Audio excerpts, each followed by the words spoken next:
सर्वांना नमस्कार।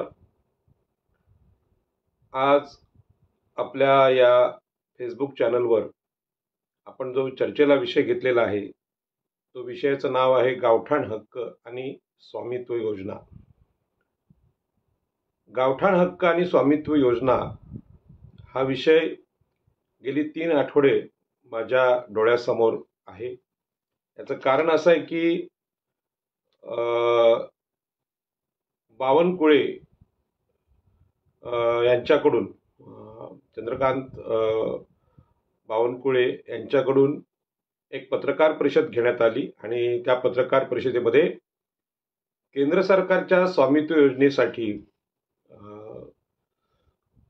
ती पत्रकार परिषद होती आणि या स्वामित्व योजनेची माहिती बावनकुळे यांनी सांगितली। भारतीय जनता पार्टीचे नवीन महसूल मंत्री आहेत, ते महसूल मंत्री झाल्या त्यांनी मंत्रालयात ही पत्रकार परिषद घेतली आणि म्हणून या पत्रकार परिषदेला 3 आठवडे होऊन गेल्यानंतर ही अत्यंत महत्त्वाकांक्षी योजना सांगितल्यानंतर मी शांत बसलो आणि आता या योजनेवर आपण इथे चर्चा करायला बसलेलो आहोत। मी सर्वप्रथम फेसबुक चॅनलवर किंवा यूट्यूब चॅनल जे आहेत या सगळ्या चॅनलचे पत्रकार, खास करून त्रिवे मीडिया असेल, प्रभात पर्व असेल, या सगळ्या प्रसार माध्यमांमध्ये अनेक पत्रकार आहेत, त्यांनी नेहमीच ही गावठाण विस्तार योजनेला प्रसिद्धी दिली आणि याची चर्चा 2016-17 पासून मुंबईतल्या गावठाण हक्काच्या सगळ्या परिषदा, त्या गावठाण हक्कांचे प्रस्ताव जे आम्ही दिले, त्यानंतर नवी मुंबई, ठाणे, रायगड, पालघर इथे अनेक ठिकाणी छोट्या मोठ्या सभा घेतल्या आपण। अनेक कार्यकर्त्यांचं, असंख्य कार्यकर्त्यांचं त्यामध्ये योगदान आहे। या कार्यकर्त्यांच्या चळवळीमुळे 2016-17 पासून हा विषय चर्चेला आला आणि आता महाराष्ट्राच्या महसूल मंत्र्यांनी त्यावर पत्रकार परिषद घेतली। नवीन सरकार आल्यानंतर त्या महसूल मंत्र्यांचं, बावनकुळेंचं मी जाहीर अभिनंदन करतो, त्यांना धन्यवाद देतो आणि ही पंतप्रधान योजना महाराष्ट्रामध्ये स्वतः पंतप्रधान नरेंद्र मोदी राबवणार आहेत। यासाठी माननीय पंतप्रधानांचं सुद्धा मी आभार व्यक्त करतो। भारतीय जनता पार्टीचे निवडून आलेले सगळे आमदार, त्यांचे सहयोगी पक्षांचे आमदार, दोन्ही उपमुख्यमंत्री म्हणजे मुख्यमंत्री देवेंद्र फडणवीस, त्यानंतर आपल्या उपमुख्यमंत्री एकनाथजी शिंदे जे माजी मुख्यमंत्री आहेत, अजितदादा पवार, या सगळ्यांना मी त्या सगळ्यांचा आभार मानतो आणि धन्यवाद देतो। आणि या चर्चेच्या सुरुवातीलाच मी 3 आठवडे शांत बसलो। त्याचं कारण होतं की या 3 आठवड्यात या सगळ्या सरकारनं म्हणजे महाराष्ट्राच्या सरकारने आणि केंद्र सरकारनं एखादरी माणसाला अशा प्रकारचं प्रॉपर्टी कार्ड दिलं असेल तर त्यांनी ते जाहीर करावं।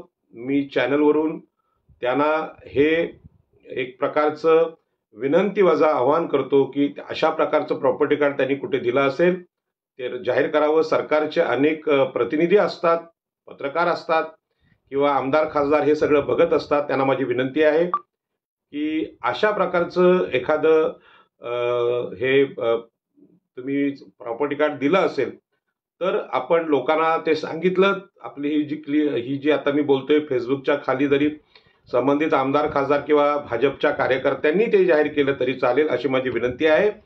कारण अनुभव असा आहे की स्वातंत्र्यापूर्वी 1932 ते 30च्या काळात इंग्रजांनी जो मूळ गावठाणांचा सर्वे केला त्या सर्वेमध्ये किमान गावठाणांची नोंद झाली। आता ते गावठाण 2 एकर किंवा 3 एकर आहे, पण त्यानंतर बांधलेल्या विस्तारित गावठाणांना प्रॉपर्टी कार्ड देणं सरकारला जमलेलं नाही आणि म्हणून स्वातंत्र्यानंतर 70 वर्ष उलटून गेली पण अशा प्रकारचे प्रॉपर्टी कार्ड कोणाला देता आलेले नाहीत। भाजप सरकार खरोखर प्रामाणिकपणे लोकांची सेवा करू इच्छित असेल, लोकांना अधिकार देऊ इच्छित असेल तर त्यांचं स्वागतच आहे। परंतु बावनकुळे यांना माझी विनंती आहे, मुख्यमंत्री फडणवीस यांना विनंती आहे, उपमुख्यमंत्री हे अजितदादा पवार, उपमुख्यमंत्री एकनाथ शिंदे यांना माझी विनंती आहे की अशी योजना प्रत्यक्ष आली असेल तर या 3 आठवड्यात त्यातलं काहीतरी झालं असेल तर त्याची प्रचिती आपण द्यावी, ही एक नागरिक म्हणून मी आपल्याला नम्र विनंती करतो। कारण नागरिकांतर्फे अशा योजनांचा आढावा घेणं आपलं एक काम आहे, नाहीतर सरकार योजना जाहीर करतं आणि प्रत्यक्षात तिथे काहीच नसतं. याला सरकारचा दोष नाही. मंत्र्यांना अनेक कामं असतात, परंतु आपल्या नागरिकांना भरपूर वेळ आहे. कारण ही योजना नागरिकांच्यासाठी अत्यंत महत्त्वाची आहे. ही चांगली योजना प्रत्यक्षात यावी अशी माझी मनापासूनची इच्छा आहे. आणि म्हणून गेली अनेक वर्ष कुळ कायद्यासाठी, जमीन हक्कांसाठी मी लढत असताना माझ्या लक्षात आलं की जमिनी आता जवळजवळ संपवल्या गेलेल्या आहेत आणि आता उरलीत फक्त गावठाणं आणि त्यातली घरं. त्यांना सुद्धा जमीन मालकी हक्क सरकार देत नसेल तर सरकार नक्की काय करते? आणि म्हणून माननीय पंतप्रधान नरेंद्र मोदी यांनी ही स्वामित्व योजना केंद्रातून सुरू केलेली आहे. 30,552 गावात ही योजना ते प्रत्यक्ष राबवणार आहेत आणि नागरिकांना त्यांची जी राहती घरं आहेत यांना मालकीचे प्रॉपर्टी कार्ड देणार असे या योजनेचं सार आहे. आणि ही योजना आदिवासींसाठी अत्यंत महत्त्वाची आहे असं स्वतः आपले महसूल मंत्री सांगतात. आणि खरोखर आदिवासींसाठी महत्त्वाचं आहे, कारण नवी मुंबईमध्ये किंवा मुंबईमध्ये जे आदिवासी पाडे होते ते या विकासाच्या काळात उद्ध्वस्त झालेले आहेत. आदिवासी देशोधडीला लागलेले आहेत. आणि अशाच एका आदिवासी पाड्याच्या बाबतीत कळंबोली जे MGM हॉस्पिटल आहे तिथल्या आदिवासी पाड्यासाठी मी स्वतः लढलो. 32 गुंठे जागेचं प्रॉपर्टी कार्ड सरकारने द्यावं असा मी पत्रव्यवहार शासनाला केलाय. ते आदिवासी पाड्याचं अस्तित्व न पाहता शिडकोनी ती जमीन आपल्या नावाने दाखवलेली आहेत. अशा प्रकारचे इथे शिडको अधिकारी आहेत. आदिवासींना सुद्धा ते न्याय नाकारतात. खरं म्हणजे त्यांच्यावर अॅट्रॉसिटी अंतर्गत गुन्हा दाखल व्हायला पाहिजे. परंतु ते 32 गुंठे जागा आदिवासींना मिळावी MGM कळंबोलीच्या समोरची, यासाठी हा प्रस्ताव भूमी अभिलेख आणि जिल्हाधिकाऱ्यांकडे प्रलंबित आहे.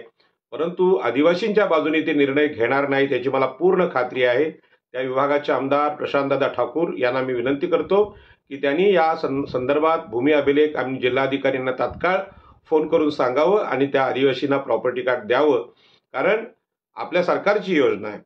आणि म्हणून केंद्र सरकार आणि राज्य सरकार यांना ही योजना यासाठी महत्त्वाची वाटते. म्हणजे महसूल मंत्र्यांना मी यासाठी धन्यवाद देईन की या योजने पाठीमागचं जे सत्य आहे ते त्यांनी सांगितलेलं आहे की सरकारी योजनांचा फायदा मिळण्यासाठी घराच्या खालची जमीन संबंधित घर मालकांच्या नावे असली पाहिजे आणि त्यांना त्या मालकीचं प्रॉपर्टी कार्ड भेटलं पाहिजे. याचं महत्त्व सरकारला कळलं. मी बावनकुळेंना यासाठी धन्यवाद देईन की त्यांनी प्रॉपर्टी कार्ड देऊ एवढंच नाही सांगितलं, तर घराच्या खालचं प्रॉपर्टी कार्ड असेल तरच सरकारी योजनांचा लाभ तिथल्या लोकांना घेता येईल. मला आठवतं एक 3-4 वर्षापूर्वी मला एक फोन आला होता भारतीय जनता पार्टीच्या रामभाऊ म्हाळगी प्रबोधिनीमधून.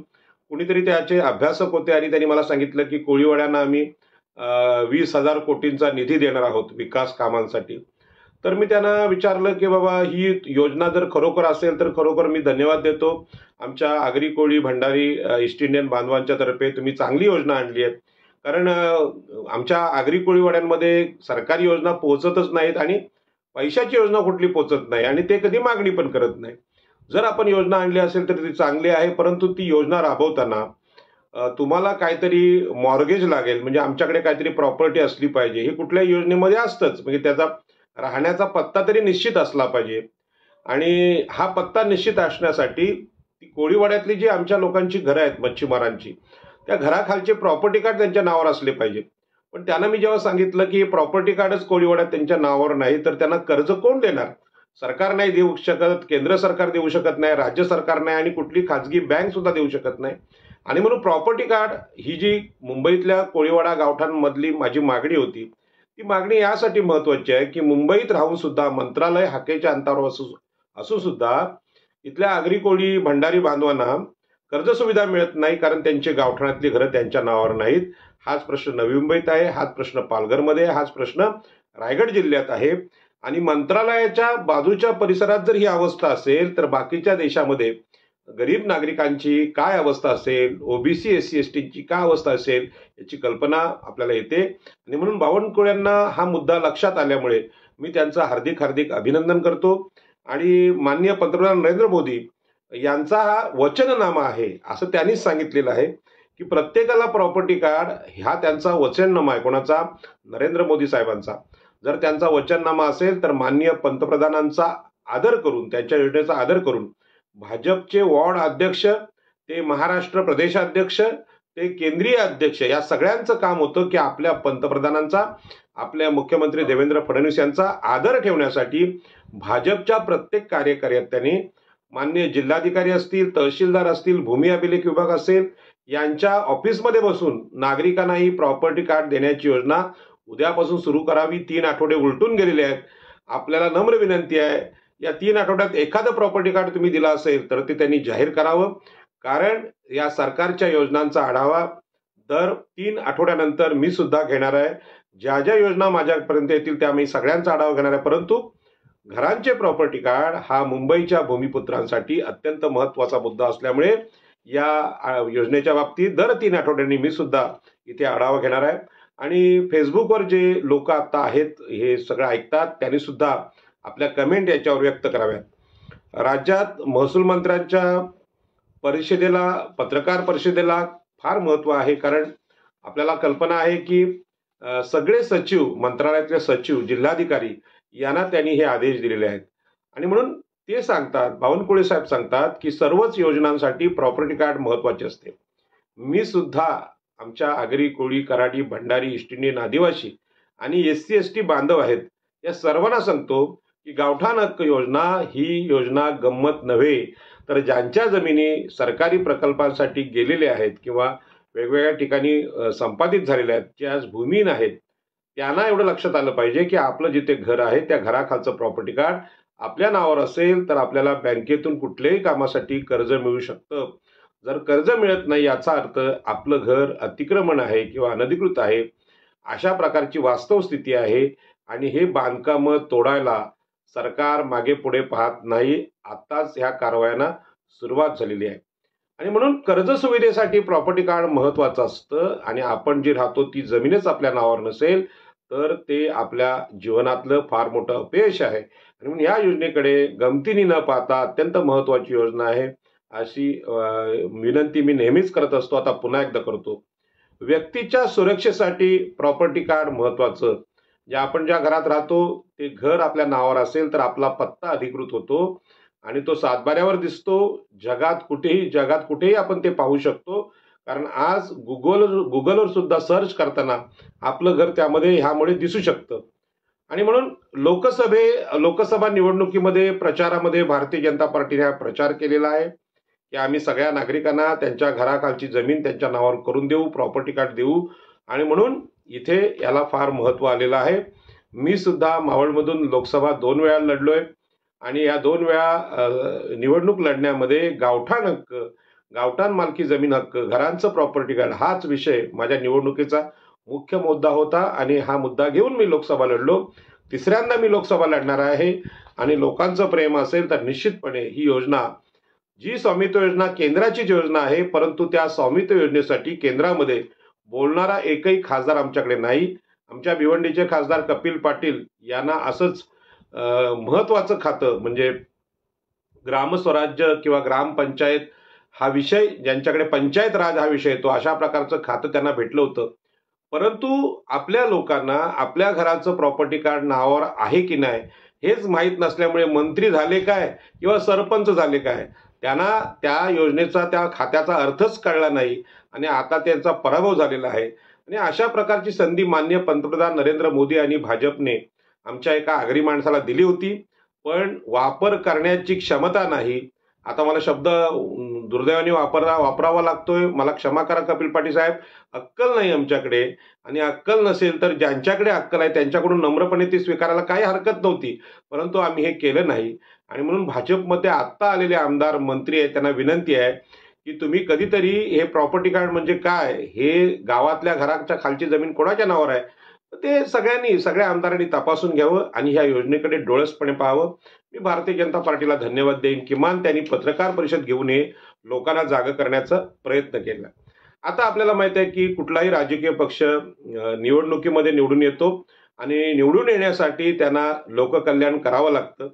आता स्थानिक स्वराज्य संस्थांच्या निवडणुका पुढे येऊ घातलेल्या आहेत.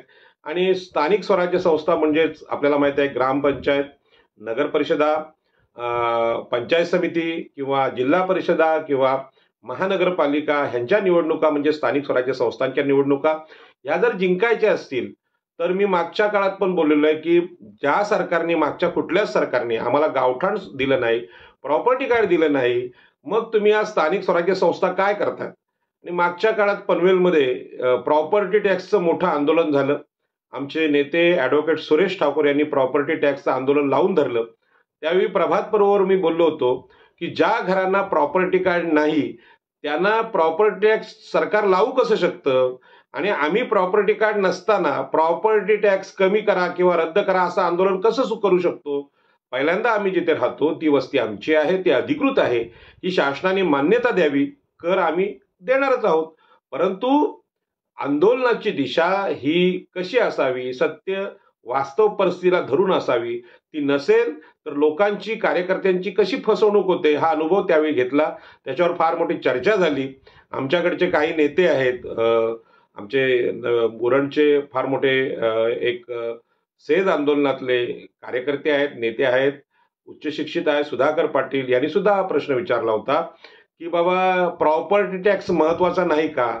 तर मी त्यांना सांगितलं की प्रॉपर्टी टॅक्स महत्वाचा आहे, परंतु आमची प्रॉपर्टी जर सरकार अनधिकृत ठरवत असेल तर आम्ही कर का द्यावा? आणि म्हणून सरकारने पहिलं काम आमच्या प्रॉपर्टीला सनद द्यावी, त्याला घराखालची जमीन द्यावी, मग ती स्वामित्व योजनेखाली असेल किंवा गावठाण हक्क योजनेखाली असेल, ते आम्हाला द्यावं, नंतर आम्ही टॅक्स द्यायला तयार आहोत.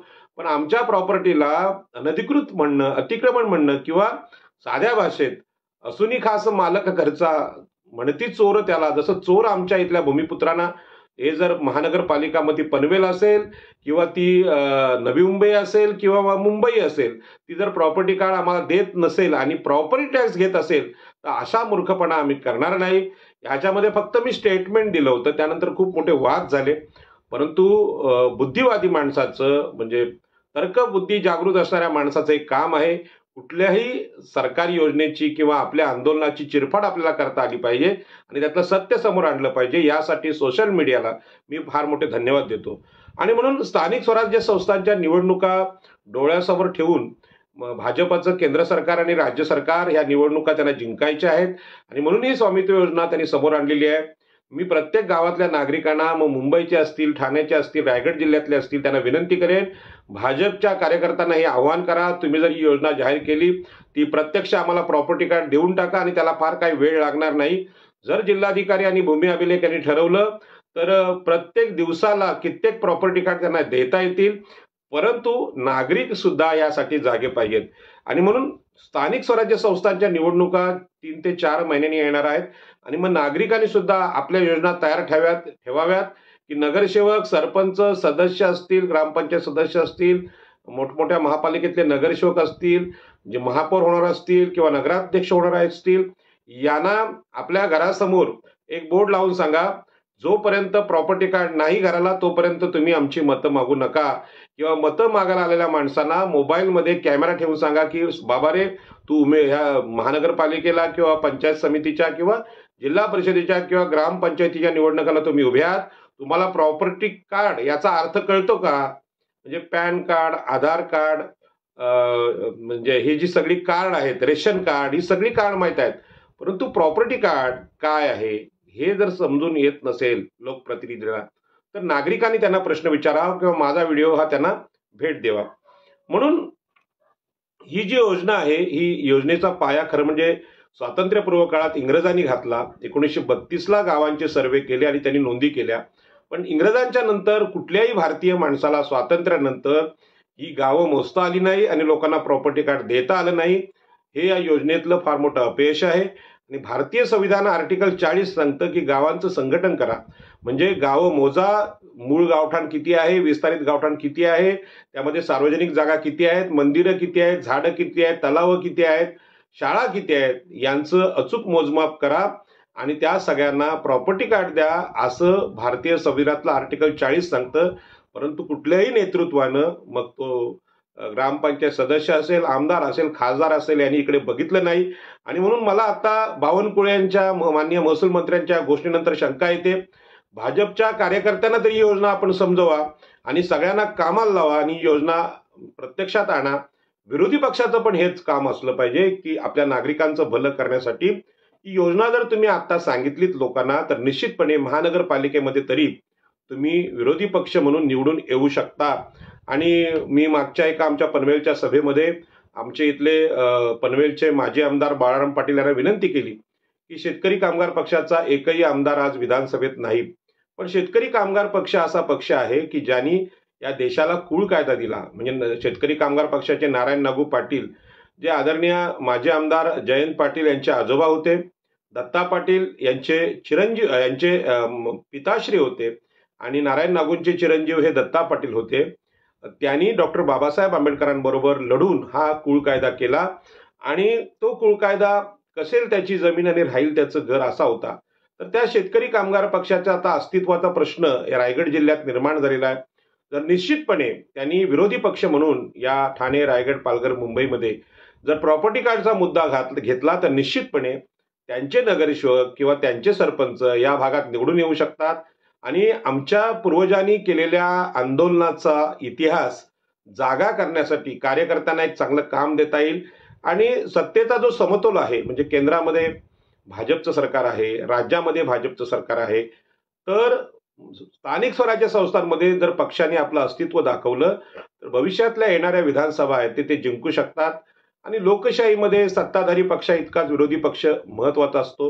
म्हणून पनवेलची निवडणूक आहे, प्रशांत ठाकूर आणि बाळाराम पाटील यांच्यामध्ये अटीतटीची निवडणूक झालेली आहे आणि बाळाराम पाटील यांनी फार मोठा संघर्ष तिथे दाखवला आहे. त्यांच्यासमोर हे मोठं आव्हान आहे की स्थानिक स्वराज्य संस्थांच्या निवडणुकीमध्ये गावठाण हक्क आणि प्रॉपर्टी कार्ड त्यांनी लावून धरलं तर निश्चितपणे या महापालिका शेतकरी कामगार पक्ष जिंकू शकतं.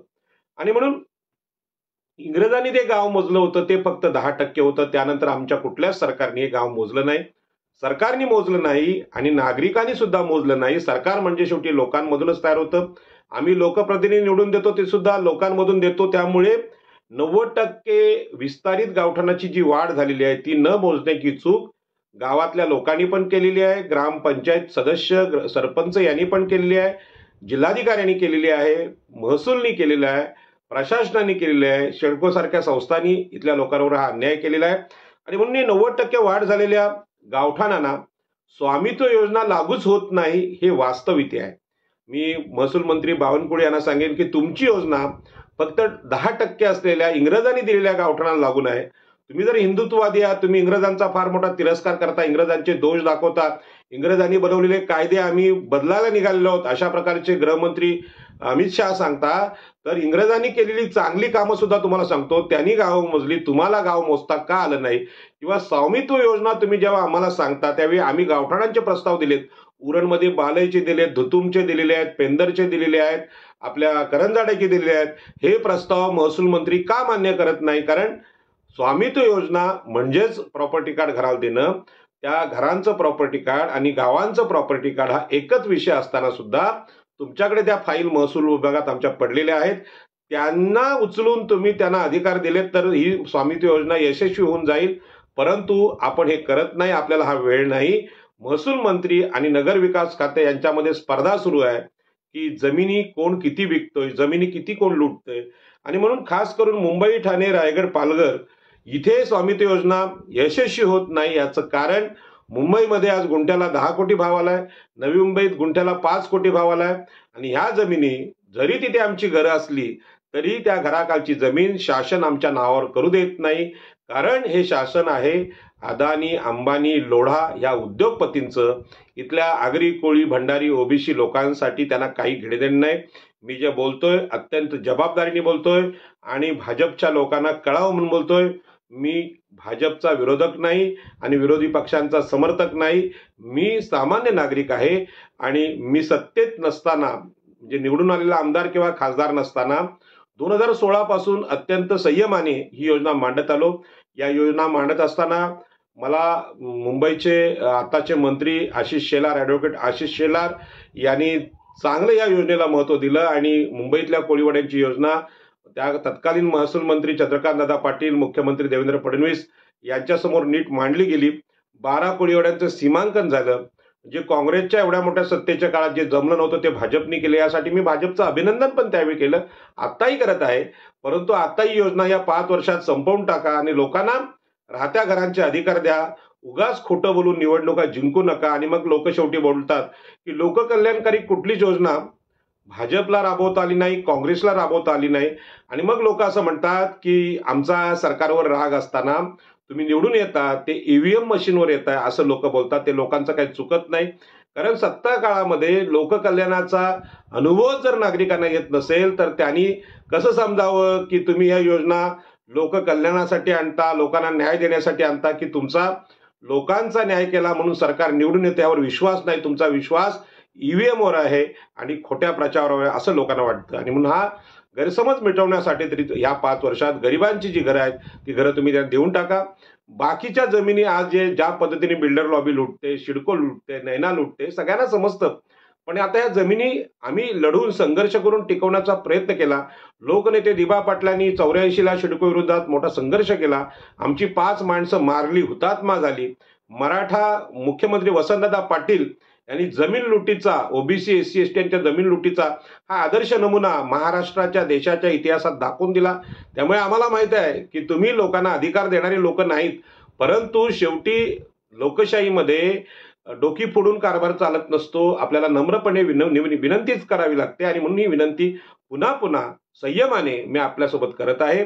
आणि सामान्य नागरिक मग आमचे आदिवासी असतील, एसएसटी भाऊ असतील, ओबीसी असतील, यांना ते राहत असलेल्या घराचा सत्य पुरावा बघून त्यांना त्याचं प्रॉपर्टी कार्ड द्यावं. कारण आता ते घर त्या जमिनीवर आहे, ती जमीनच त्यांची आहे हे कुळ कायदा सांगतो, हे पजेशनचा कायदा सांगतो. मग त्यांना कायदेशीर असलेले अधिकार जर तुम्ही देत नसाल तर बाकीच्या सगळ्या योजना फसव्या आहेत. आणि म्हणून माझी एवढी नम्र विनंती आहे की भारत माझा देश आहे असं आम्ही शाळेमध्ये मुलांना शिकवतो. आता भारत माझा देश आहे की अदानीचा आहे की अंबानीचा आहे की लोढांचा आहे हे लोकांना सगळ्यांना लहान मुलांपासून सगळ्यांना समजतं. आमचं एवढंच म्हणणं आहे, आमची जी झोपडी आहे त्याच्या खालची जमीन आमच्या नावाने केलीत तर एसआरए मध्ये जे बिल्डरांकडून फसवणूक होते, क्लस्टरमध्ये जी फसवणूक होते ती थांबू शकते. आणि म्हणूनच आम्ही गावठाण हक्क योजना ही का आणली तर आम्हाला माहित आहे की एसआरए मध्ये गेलं, क्लस्टरमध्ये गेलं तर फसवणूक होते. ठाणे जिल्ह्यात सातारावरून आलेले मराठा माजी मुख्यमंत्री एकनाथ शिंदे यांनी सगळ्या कोळीवाडांनी गावठाणांना क्लस्टर योजना लावली, कारण त्यांना बिल्डरांना ह्या जमिनी द्यायच्या आहेत. आणि म्हणून त्यांनी आगरी कोळ्यांशी जे वैर घेतलेलं आहे ते सर्वश्रुत आहे. आणि म्हणून या पालकमंत्र्यांच्या लढाईत सुद्धा खरं म्हणजे गणेश नाईकांना ठाणे जिल्ह्याचं पालकमंत्रीपद द्यायला हवं होतं, ते दिलं नाही, ते एकनाथ शिंदेने दिलं. आणि मुंबईचं पण दिलं. याचं कारण मुंबईच्या जमिनी आणि ठाण्याच्या जमिनी यांना विकायच्या आहेत. आणि म्हणून माननीय मुख्यमंत्री देवेंद्र फडणवीस यांनी ह्या पालकमंत्री पदाचे जे वाद सुरू आहेत ओबीसी विरुद्ध मराठा, या मराठ्यांना ओबीसींच्या जमिनी विकायच्या आहेत. तुम्हाला तुमची गावं आहेत, तुमचे जिल्हे आहेत, ओबीसींचे जिल्हे रायगड जिल्हा, ठाणे जिल्हा याची पालकमंत्रीपद पाहिजेत कशाला तुम्हाला? त्याचं कारण आहे की हे जिल्हे मुंबईच्या जवळ आहेत. मुंबईचं सुद्धा पालकमंत्रीपद लोढाला आहे. म्हणजे काय त्याला बोलतात की वैश्य आणि मराठा, वैश्य आणि क्षत्रिय यांना पाहिजे का? आमचे आगरी मंत्री नाहीत का? प्रशांत ठाकूरांना तुम्हाला मुंबईचं पालकमंत्रीपद देता आलं असतं, सिडकोचं अध्यक्षपद देता आलं असतं. पण प्रश्न असा आहे की आमच्या ओबीसींना प्रशांत ठाकूर असतील किंवा गणेश नाईक असतील यांना अस्मिताच नाही, यांना इच्छाच नाही मंत्री व्हायची, सत्तेची लालसाच नाही. सत्तेची लालसा नसेल तर तुम्ही कुंभमेळ्यात गेलं पाहिजे, तिकडे जाऊन काय संन्यासी व्हावं. पण सत्ता ही सत्ता असते, ती सत्ता लोकांच्या अधिकारांची असते, ती लोकांच्या अधिकारांसाठी राबवावी लागते. आणि म्हणून लोकनेते दिबा पाटील आमदार असतील, खासदार असतील, दत्ता पाटील असतील, हे लढले, संघर्ष केला. जर विधान परिषद मध्ये न्याय मिळत नसेल तर रस्त्यावर आम्ही लढू, अशा प्रकारचा आग्रह आमच्याकडे इथे झालेला आहे. आणि म्हणून आपल्याला विनंती आहे, माननीय आमचे आमदार प्रशांत ठाकूर यांना विनंती आहे, गणेश नाईकांना विनंती आहे की आपण रायगड आणि ठाणे जिल्हा वाचवण्यासाठी तरी पालकमंत्र्यासाठी संघर्ष केला पाहिजे. आणि किमान पालकमंत्री म्हणून ही गावठाणं या सगळ्या घरांचे प्रॉपर्टी कार्ड आपल्याला मिळतील यासाठी लढलं पाहिजे, अशी माझी विनंती आहे. आणि ती विनंती आपण मान्य करावी, याच्यावर प्रतिक्रिया द्यावी. कमीत कमी फोन करून सांगावं की होय तुम्ही बोलताय ते बरोबर आहे, पण तुम्ही असं म्हटलं की आम्हाला ह्या पालकमंत्री पदाची इच्छाच नाही आणि आम्ही काय असं कुठे आग्रह धरत नाही असं म्हटलं तर कसं होणार? कारण मुख्यमंत्री पद आपल्याला भेटलं पाहिजे, महसूल मंत्रीपद भेटलं पाहिजे, गृहमंत्रीपद भेटलं पाहिजे. ओबीसी म्हणून एससी एसटी ओबीसी समाजाचा एक कार्यकर्ता म्हणून माझा तो आग्रह आहे. पण तुमच्या आमचे जे मागासवर्गीय लोक त्यांच्या मनामध्ये गुलामगिरी एवढी घुसलेली आहे की स्वतःच्या घराचं प्रॉपर्टी कार्ड नसताना तो आक्रोश करत नाही. मग तो साधा नागरिक असो, आगरी कोळी बांधव असेल किंवा आमदार होऊ दे आमचा माणूस, तो लढत नाही. ही जी न्यूनगंडाची गुलामीची गोष्ट आहे, ती गुलामीची गोष्ट दूर व्हावी म्हणून मी नावं घेऊन स्पष्ट बोलत आहे. आणि म्हणून मुंबई, ठाणे, रायगड येथे आगरी कोळ्यांच्या जमिनी विकण्याची स्पर्धा आज सरकारमध्ये चालली आहे आणि महसूल आणि नगरविकास खात्यांमध्ये ही स्पर्धा सुरू आहे. आणि या स्पर्धेमुळेच पालकमंत्री पदाची भांडणं महाराष्ट्रामध्ये ठिकठिकाणी पाहायला मिळतात. ओबीसी, एससी, एसटी याला कुठलंच मंत्रिपद भेटू नये. मुख्यमंत्री ब्राह्मण, उपमुख्यमंत्री दोन्ही मराठा, मग ओबीसी आणि एससी एसटीनी करायचं काय? तुमची काय भांडी घासायची का? आणि म्हणून हा जो वाद आहे हा केवळ सत्तेचा वाद नाही, तर या गावठाणातली घरं महागड्या मुंबई, ठाणे, रायगडच्या जमिनी आम्हाला विकायच्या आहेत सरकारच्या माध्यमातून, यासाठी वाद आहे. आणि म्हणून आमच्या लोकांनी ओबीसीनी सत्तेसाठी आग्रह धरला पाहिजे, संघर्ष केला पाहिजे. तुम्हाला काय शंका वाटत असेल तर आम्ही रस्त्यावर येऊन यासाठी लढायला तयार आहोत. पण आम्ही जिल्ह्याचे ठाणे आणि रायगडचं पालकमंत्री पद हे आमच्याकडे असलं पाहिजे, मुंबईचं असलं पाहिजे. हे जर तुम्ही मारवाड्यांना आणि जर तुम्ही ह्या मराठ्यांना देत असाल तर मग राजकारणाला अर्थ काय उरला?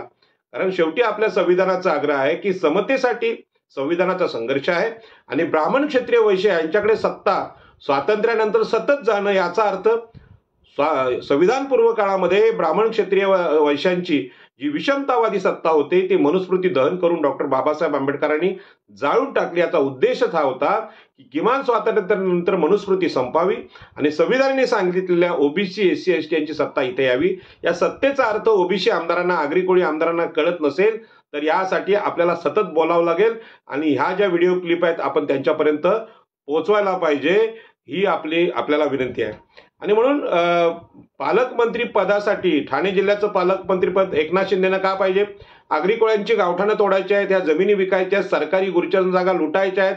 रायगडचं पालकमंत्री पद तेच चाललेलं आहे. शेवटी काय बघा की जर ह्या पनवेल, उरणमध्ये जो संघर्ष चालू आहे त्या संघर्षात लोकांना वाचवायचा असेल तर हा संघर्ष जाणणारे प्रशांत ठाकूरांसारखे आमदार आहेत, त्यांना हे पालकमंत्रीपद भेटलं पाहिजे, किमान सिडकोचं अध्यक्षपद भेटलं पाहिजे, ही माझी विनंती याच्यामध्ये मी करत आहे.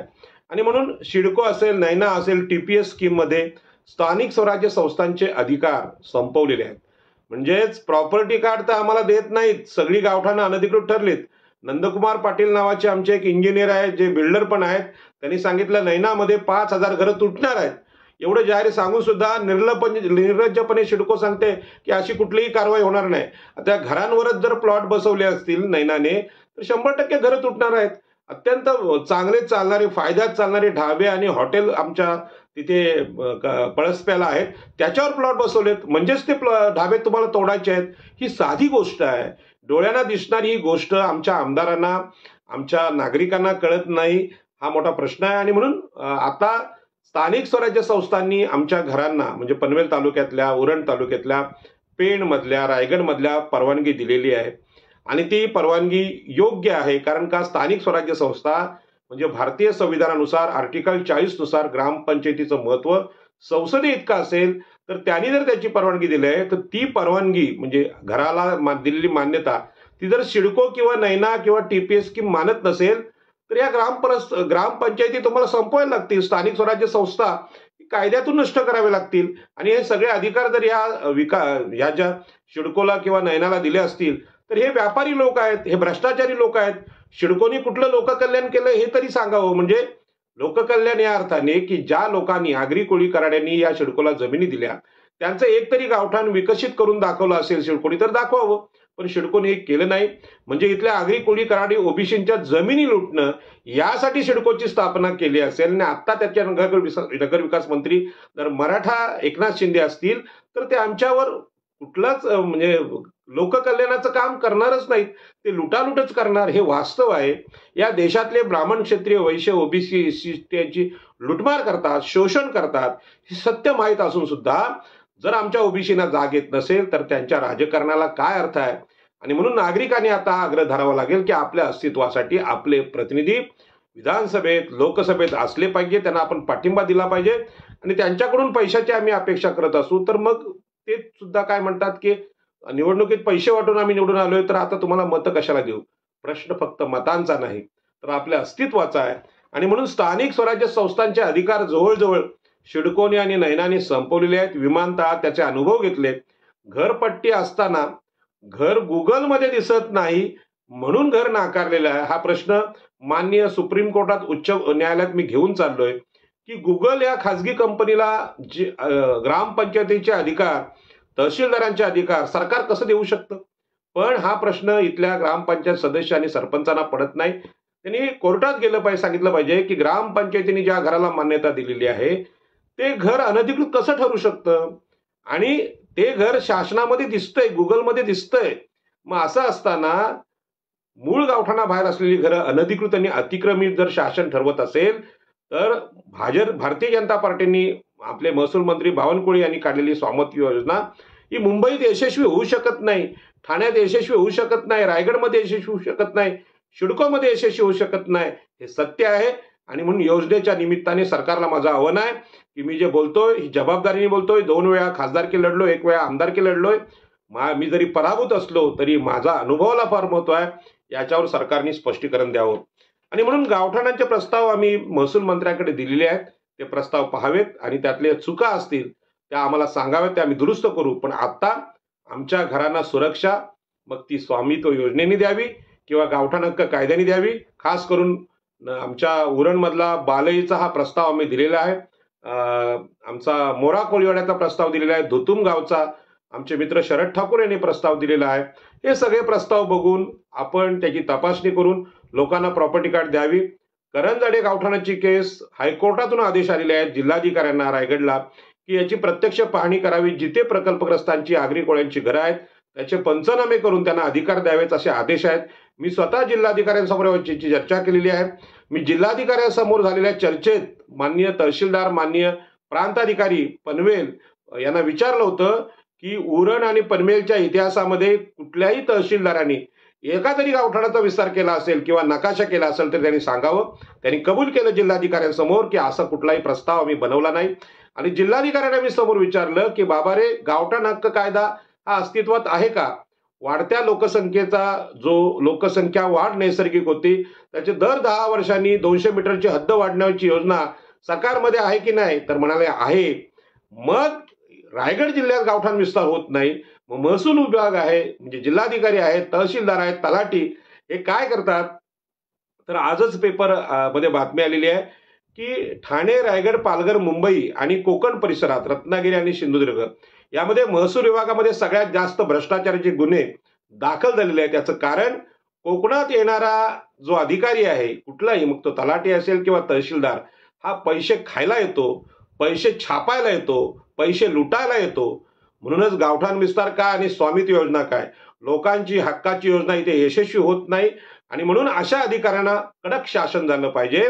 आणि निवडणुकीसाठी जर स्वामित्व योजना तुम्ही जाहीर केली असेल, जे स्थानिक स्वराज्य संस्थांच्या, बावनकुळे साहेबांना मी सांगतो की आपल्याला माहित आहे बदलापूरच्या घटनेमध्ये ज्याला आरोपी म्हणून डंका वाजवण्यात आला, नगारे वाजवण्यात आले आणि खरा आरोपी जो होता ज्या मुलींवर अत्याचार करणारा, त्या ब्राह्मण माणसाला, ब्राह्मण आरोपीला वाचवण्यासाठी एक सफाई कामगाराचा एन्काउंटर ज्या पद्धतीने केला गेला तो खून आहे, अशा प्रकारचं न्यायालयात निदर्शनास आलेलं आहे. आमचे ॲडव्होकेट कटारनवरे जे आहेत, अमित कटारनवरे यांनी हा अत्यंत ऐतिहासिक युक्तिवाद केला. काल त्याची बातमी आली. जर निवडणूक जिंकण्यासाठी तुम्ही खरा आरोपी आहे त्याला वाचवण्यासाठी निरपराध माणसाच्या डोक्यात बंदुकीची गोळी घालत असाल तर तुम्ही स्वामित्व योजना असेल, गावठाण विस्तार योजना ही लोकांना फसवण्यासाठी आणलेलं आहे असं सिद्ध होतं. आणि म्हणून अशा प्रकारची फसवणूक या स्वतंत्र भारतात करू नका. कारण सोशल मीडियातले नागरिक अत्यंत जागरूक आहेत आणि निश्चितच याचे परिणाम तुम्हाला भोगायला लागतील. ईव्हीएमवर फार काळ जिंकता येत नाही. आत्ताच आपण जागतिक स्तरावर अनुभव घेतला की आता आलेले नवीन अमेरिकेचे अध्यक्ष आहेत ट्रम्प साहेब यांनी मोदींना तिथे निमंत्रण नाकारलेलं आहे. आणि त्यांच्या लक्षात आलं की अदानीचा जो भ्रष्टाचार मागच्या काळात हिंडेनबर्गच्यामुळे बाहेर आला त्यानंतर आपला देश जागतिक स्तरावर बदनाम झाला. देशातल्या लोकांना तुम्हाला थोडा वेळ मूर्ख बनवताही येईल, बावळट म्हणून त्यांची गणना करता येईल, पण जागतिक पातळीवर ह्या चोऱ्या आहेत ह्या पकडल्या जातात. आणि म्हणून स्वामित्व योजना ही जशी सरकारने जाहीर केली तर ती योजना आता उपग्रहावरून सर्वे करून तुम्हाला तात्काळ प्रॉपर्टी कार्ड इश्यू करता येईल, इंटरनेटवरून करता येईल. पण तुमच्या मनात लोककल्याणाचा प्रामाणिक हेतू असला पाहिजे, कारण प्रामाणिकपणा हा सगळ्या जगात ग्राह्य धरला जातो. कुणालाही चोर असलेले, गुन्हेगार असलेले आणि गरिबांचा एन्काउंटर करणारे सरकार नको असतं. लोकांना न्याय करणारं, लोकांची जीवित, कोणा लोकांची प्रॉपर्टी यांना अधिकार देणारं सरकार हवं असतं. आणि हे आज अमेरिकेच्या या सगळ्या शपथविधीमध्ये ट्रम्प साहेबांच्या सिद्ध झालेलं आहे. आणि म्हणून माननीय नरेंद्र मोदी यांना विनंती आहे की वयाची शेवटची वर्ष आपण मोजत आहात. आपल्या वयोवृद्ध पांढरे शुभ्र दाढी आणि केस पाहून लोकांना आपल्याबद्दल वयोमानानुसार येणारी विश्वासार्हता असते ती दिसत आहे, परंतु ही प्रत्यक्षात दिसली पाहिजे. आणि म्हणून लाखो घरं आणि गावठाणं सरकारने आज धोक्यात आणलेली आहेत. कारण सिडको क्षेत्रातल्या 95 गावांना कुठल्याच घरांना सिडको प्रॉपर्टी कार्ड द्यायला तयार नाही. एकनाथ शिंदे हे नगरविकास मंत्री, मराठा नगरविकास मंत्री निवडणुकीपूर्व सांगतात की तुमचं घर किती वर्ष गावातलं जुनं असो ते तुम्हाला आम्ही भाड्याने देऊ, मालकीने देणार नाही. मग पंतप्रधान नरेंद्र मोदी म्हणजे एक दाढी काळ्या केसांची एकनाथ शिंदेची ती सांगते तुम्हाला आम्ही भाड्याने जागा देऊ, आणि पिकलेली पांढरी दाढी पंतप्रधानांची ती केंद्रातून स्वामित्व योजना करून सांगते. आणि महसूल मंत्री सांगतात की या प्रत्येक घराला आम्ही प्रॉपर्टी कार्ड देऊ. आणि प्रॉपर्टी कार्ड देऊ त्याचं कारण ते खूप चांगलं सांगतात की त्या घरावर त्या माणसाला सरकारी योजनेसाठी, कुठल्याही खासगी योजनेसाठी कर्ज सुविधा भेटली पाहिजे. प्रॉपर्टी कार्ड असेल तरच ती मिळणार आहे. मग भाड्याने दिलेल्या घरावर प्रॉपर्टी कार्ड कसं, म्हणजे कर्ज कसं भेटणार? म्हणून ती जागा आमची आहे, ती सिडकोची नाही आहे. या सिडकोला आम्ही जागा दिल्यात, यासाठी आमचा आग्रह आहे. आणि म्हणून तुमचे माजी मुख्यमंत्री जे आज तुमचे भाजपचे उपमुख्यमंत्री आहेत ते लोकांना मूर्ख बनवायला निघाले सिडकोच्या माध्यमातून. सिडको आहे नाही ना आहे, हे ग्रामपंचायतीने दिलेली घरं आहेत ती नाकारत असेल तर निश्चितपणे स्वामित्व योजना ही फेक योजना आहे. आणि ती आगरी कोळी कराड्यांना आमचं प्रॉपर्टी कार्ड देत नसेल तर त्याची चिकित्सा आणि चिरफाड आम्ही करणार. आणि म्हणून आगरी कोळी आमदार खासदार यांना विषय मांडताना सुद्धा भीती वाटते. ते बोलत नाहीत, भूमिका घेत नाहीत. ओबीसी म्हणून, शूद्र म्हणून त्यांच्या मनात हा न्यूनगंड असेल तर त्यांना स्वतः मी भेटायला यायला तयार आहे, परंतु त्यांनी आग्रहाने ही योजना मांडली पाहिजे. आणि म्हणून लोकनेते दिबा पाटील यांचा 13 जानेवारीला स्मृतिदिन आम्ही साजरा केला, पुण्यतिथी साजरी केली. त्यावेळी गणेश नाईकांनी तिथे भाषण केलं, म्हणजे वनमंत्री गणेश नाईक यांनी भाषण केलं की आम्ही ही जी घरं आहेत आमच्या आगरी कोळी कराड्यांची, मूळ गावठाणात असतील, विस्तारित गावठाणं असतील, यांना मालकी अधिकार देऊ. त्यांचं काही चूक नाही, कारण का महसूल मंत्र्यांनी अगोदरच सांगितलंय की स्वामित्व योजनेखाली आम्ही यांना ही घरं देऊ. ही वाचवण्याची घोषणा केली. आणि त्या सभेत आमच्या आगरी समाजाचे सगळे नेते, माजी खासदार रामशेठ ठाकूर असतील, आमचे उद्योगपती जय म्हात्रे असतील, आणि सगळे सदस्य, जिल्हा परिषद सगळे आगरी समाजाचे लोक मोठ्या संख्येने होते. त्याचे व्हिडिओ आता आहेत. आणि असं जाहीर केल्यानंतर सिडकोचे अधिकारी गव्हाण गावामध्ये आमच्या समाजाची, आगरी कोळ्यांचे 3 घरं, 3 इमारती तोडतात. ह्याचा अर्थ काय? तर गणेश नाईक हे आगरी आहेत, ते आगऱ्यांची बाजू घेणार. रामशेठ ठाकूर आगरी आहेत, जय म्हात्रे आगरी आहेत, हे सुद्धा अनुभवी नेते आणि उद्योगपती आहेत. त्यांच्या शब्दाला समाजामध्ये वजन आहे. असं असताना सिडको अधिकारी घरं तोडायची कारवाई करतात. याचा अर्थ हे जे आमचे हे आहेत सिडकोचे जे प्रमुख म्हणजे नगरविकास मंत्री एकनाथ शिंदे आहेत, यांना या लोकांचं राजकीय महत्व संपवायचं आहे. खास करून गणेश नाईकांवर त्यांचा राग आहे. बरं, हा राग अलीकडचा नाही, हा राग ऐतिहासिक आहे. इतिहासाच्या काळात मनुस्मृतींनी ब्राह्मण, क्षत्रिय, वैश्य यांना सर्वाधिकार दिले. ओबीसी, एससी, एसटी नाही अधिकार नाकारले. आणि त्यांच्या मनात बसलेली ही मनुस्मृती आजही नवी मुंबईत पाहायला दिसते. गणेश नाईकांच्या विरोधात ती दिसते, प्रशांत ठाकूरांच्या विरोधात दिसते, रामशेठ ठाकूर यांच्या विरोधात दिसते, जय म्हात्रेंच्या विरोधात दिसते. पण ज्यांच्या विरोधात ही मनुस्मृती आहे ती त्यांना माहीत नाही.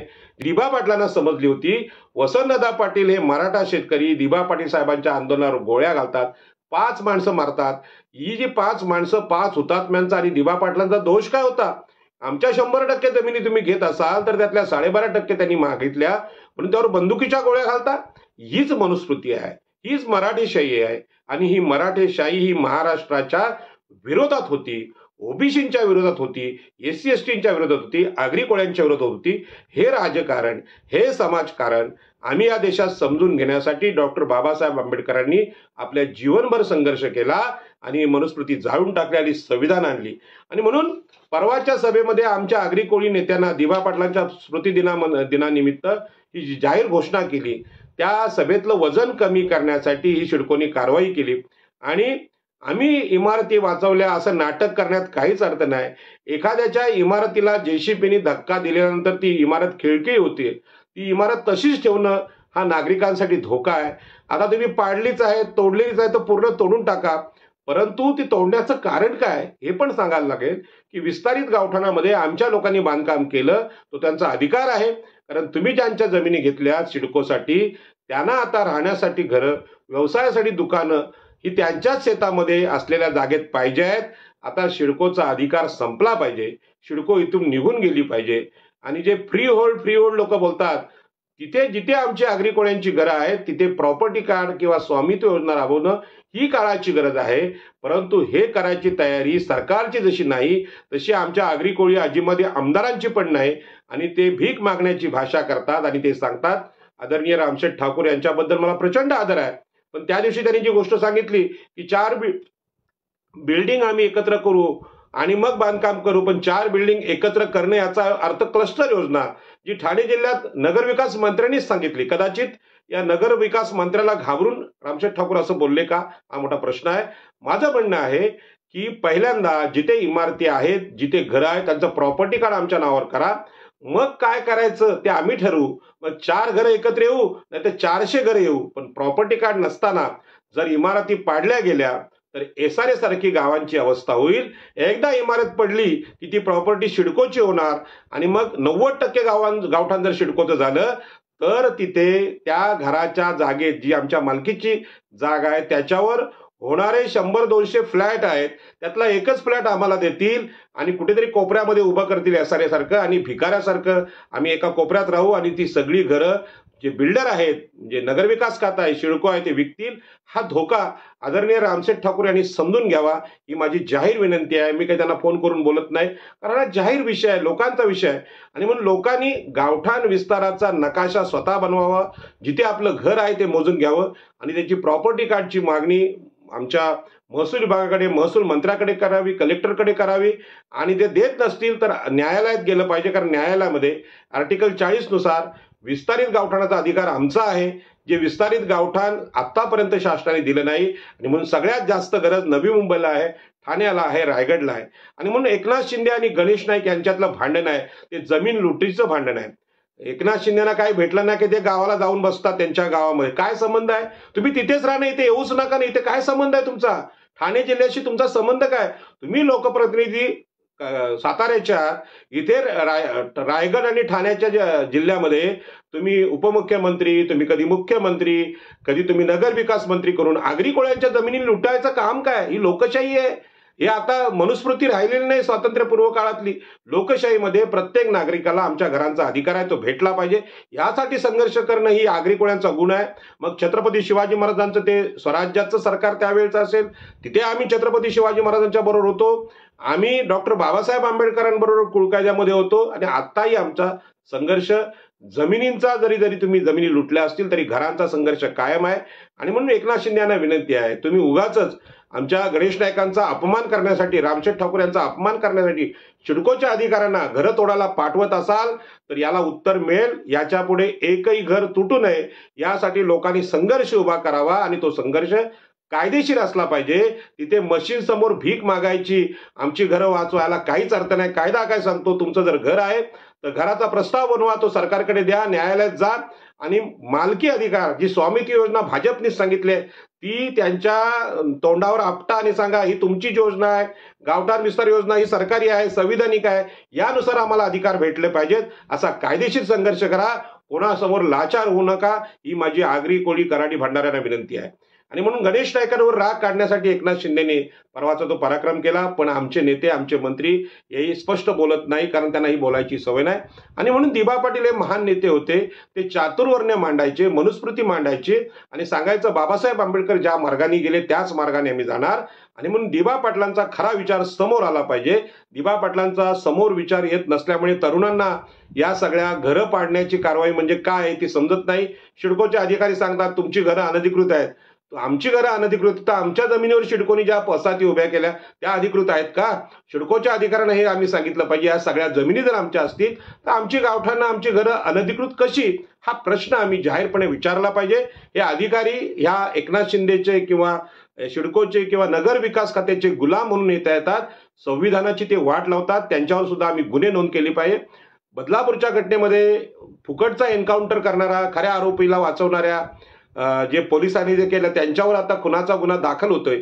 लोकशाहीचा, आमच्या न्यायालयाचा हा विजय आहे. परंतु अमित कटारनवरे सारखे ज्येष्ठ असे जे विद्वान तरुण वकील आहेत, अशा वकिलांची आज देशाला गरज आहे आणि असे वकील आमच्यातून निर्माण व्हावेत. मी त्यांचं अभिनंदन पुन्हा पुन्हा करेन. म्हणून सिडको आणि त्यांचे अधिकारी आज या जिल्ह्यामध्ये भूमाफिया झालेले आहेत. नयनामध्ये ते सांगतात की 60% जमिनी शासनाच्या, 40% तुमच्या. आणि हे करत असताना केवळ जमिनींचीच वाटणी नाही, तर गावामध्ये सुद्धा जी 90% गावठाणं आहेत ही अनधिकृत आहेत, अतिक्रमित आहेत म्हणून ते पाडायची घोषणा करतात. मग आमच्या लोकांचं शहाणपण गेलं कुठं? प्रज्ञा गेली कुठे? युक्तिवाद गेले कुठे? तर्क कुठे गेले?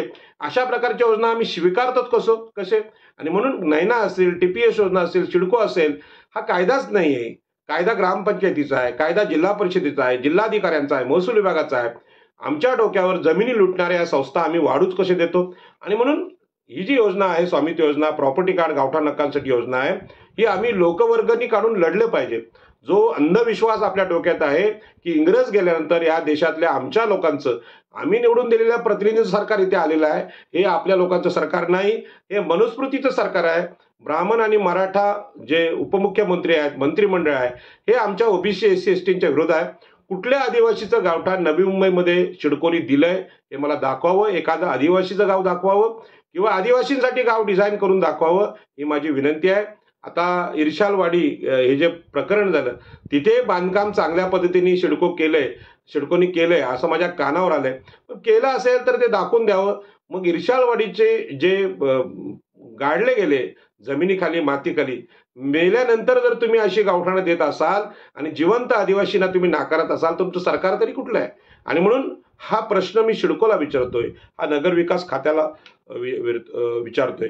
म्हणून कोणत्याही आगरी कोळी नेतृत्वाच्या घरे वाचवण्याच्या घोषणेवर आम्ही विश्वास ठेवण्याचा काहीच अर्थ नाही. कारण मराठा आणि ब्राह्मण मंत्र्यांच्या समोर ते काही बोलू शकत नाही, काही करू शकत नाही, हे वास्तव आहे.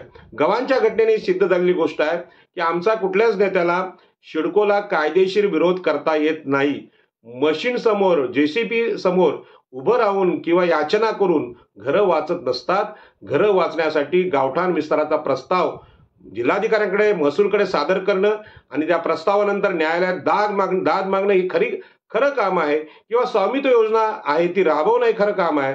आपले जर आमदार असतील तर आमदारांनी उद्यापासून गावामध्ये येऊन ते करून दाखवावं. परंतु हे असं करत नाही. आणि म्हणून सीमांकन आणि गावठाण प्रस्ताव याच्यावर मी खूप वेळा बोललेलो आहे.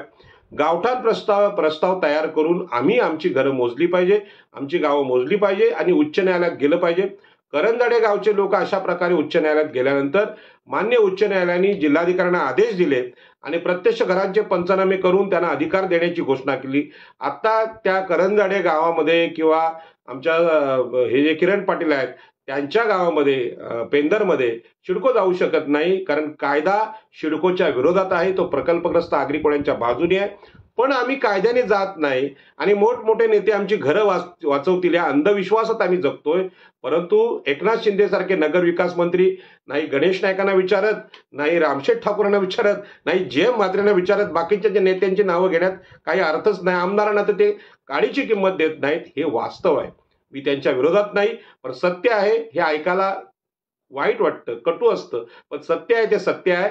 आणि म्हणून हे सत्य नसेल तर गणेश नाईकांनी ठाणे जिल्ह्याचं पालकमंत्रीपद घेऊन दाखवावं. प्रशांत ठाकूरांनी रायगड जिल्ह्याचं पालकमंत्रीपद घेऊन दाखवावं. त्यांना ते पालकमंत्री कोणी देणार नाही. कारण त्यांना माहित आहे की जर यांना पालकमंत्री पद भेटलं तर इथल्या जातीच्या लोकांची, ओबीसींची हक्काची घरं आहेत ती ते वाचवतील आणि ही वाचू नये ही आम्हाला विकायला पाहिजे म्हणून पालकमंत्री पदाची महसूल मंत्री पदाची भांडणं महाराष्ट्रात चालू आहेत. आणि म्हणून आता प्रश्न असा आहे की करंजाडे गावाला पेंदरला जर हा न्याय मिळू शकतो तर आपल्याही गावाला मिळू शकतो. परंतु आज आपल्याला माहित आहे की आपल्या लोकांचं काय चुकलेलं आहे.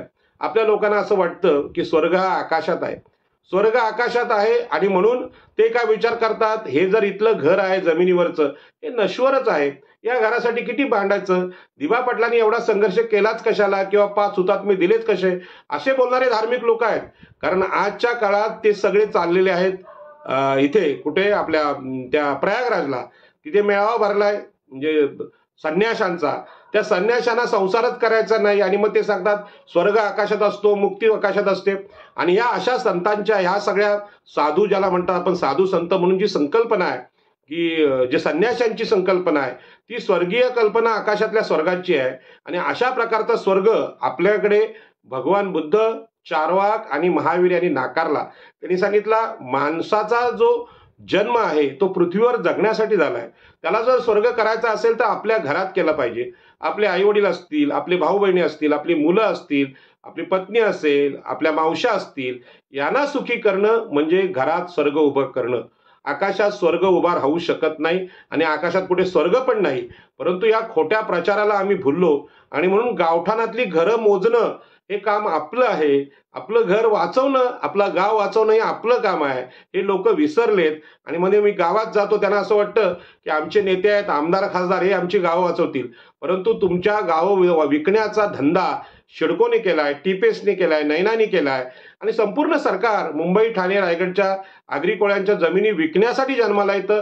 हे मुंबईतल्या गावठाणांनी सिद्ध केलं की मागच्या 70 वर्षाच्या काळात एकाही गावाला गावठाण हक्क आणि प्रॉपर्टी कार्ड सरकार देऊ शकलेलं नाही. आता ज्या 12 कोळीवाड्यांचं सीमांकन झालेलं आहे त्या लोकांना पण कळत नाही सीमांकन म्हणजे प्रॉपर्टी कार्ड, घरांचा जमीन मालकी हक्क, गावठाणाचा प्रॉपर्टी हक्क हे त्यांना समजत नाही. त्यांना संभ्रमात करणारे आमदार आणि बिल्डर तिथे आहेत. सायन कोळीवाडा अशाच प्रकारे गावठाण जमीन हक्क असताना तोडला गेला, SREने तोडला आणि तो आमच्या लोकांना वाचवता आला नाही. आणि याला सगळ्यात मोठं कारण आहे आमच्या लोकांच्या मनात बसलंय की स्वर्ग आकाशात असतो. स्वर्ग आकाशात नसतो तर स्वर्ग जमिनीवर असतो. आपल्या परिवाराच्या, आपल्या कुटुंबाच्या भलं करण्यास स्वर्ग असतो. आणि म्हणून देशामध्ये जे काही उघडे नागडे साधू तिकडे प्रयागराजला दिसतात यांना संसारच करता आला नाही, की ज्यांना दक्षिणेसाठी, ज्यांना उदर भरण्यासाठी संसारी लोकांवर अवलंबून राहतो, पण ते सतत सांगतात घरांसाठी, जमिनींसाठी संघर्ष करणं म्हणजे व्यर्थ संघर्ष आहे.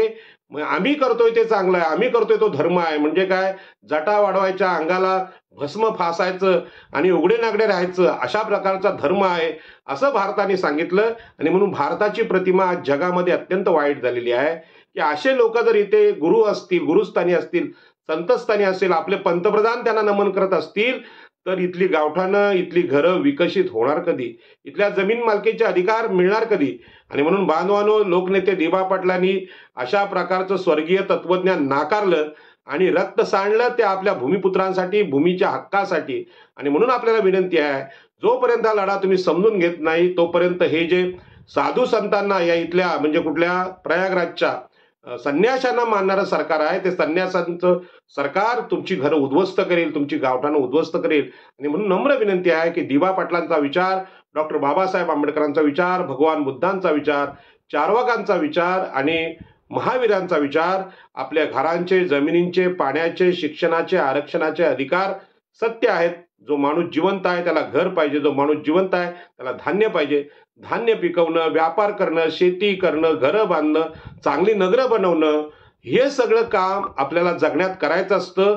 संन्याशी होणं फार सोपं आहे, संसारी जीवन फार संघर्षाचं आहे.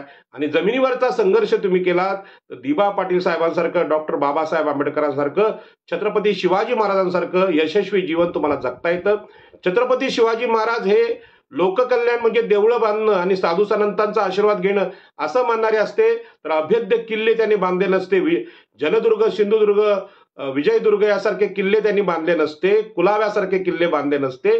त्यांना माहित होतं माझ्या जनतेचं रक्षण करायचं असतील तर पहाडी दगडांचे किल्ले, सुरक्षित किल्ले असले पाहिजे, त्याला चकली तटबंदी असली पाहिजे.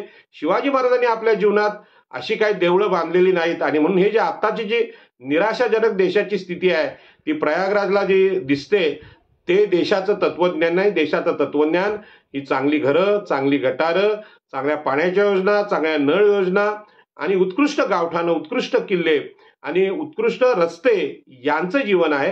आणि म्हणून गावठाण विस्तार योजना किंवा स्वामित्व योजना ही यशस्वी न होण्याचं कारण इथला भारतीय माणूस आळशी झालेला आहे, निराश झालेला आहे. त्याला असंही वाटतंय की जे इथे मिळालं नाही ते स्वर्गात मिळणार आहे. स्वर्ग ही अफवा आहे, स्वर्ग ही फसवणूक आहे.